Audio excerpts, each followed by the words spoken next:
امید جهان. با یه مش خاطره های کاغذی رفتی و تنهام گذاشتی مگه نه؟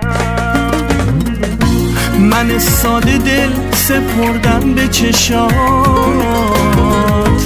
ولی تو دوستم نداشتی مگه نه؟ ولی تو دوستم نداشتی مگه نه؟ هنوزم دلم تو سینه میزنه وقتی که تو رو به یادم میارم. رفتی و نموندی پیش من، ولی کاش میدونستی چقدر دوست دارم. بعد از تو من موندم و یه پنجره با یه دنیا قصه و دلواپسی. یادگاری از تو چی مونده برام جز یه مشت خاطره های کاغذی؟ با یه مشت خاطره های کاغذی رفتی و تنهام گذاشتی مگه نه؟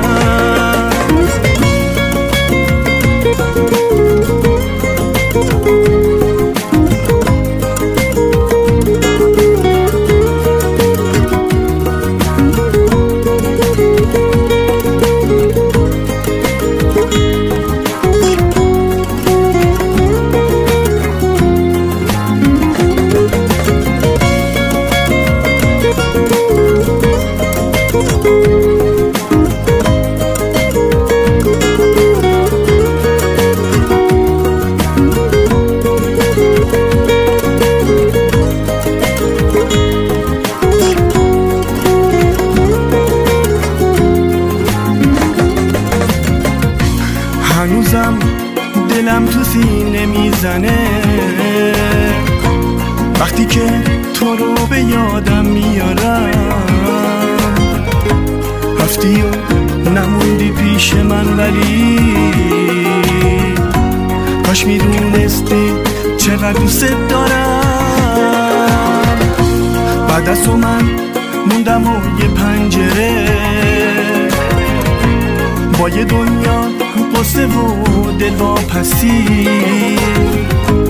یادگاری از تو چی مونده برام جز یه مشت خاطره های کاغذی؟ با یه مشت خاطره های کاغذی رفتی و تنهام گذاشتی مگه نه؟ من ساده دل سپردم به چشات،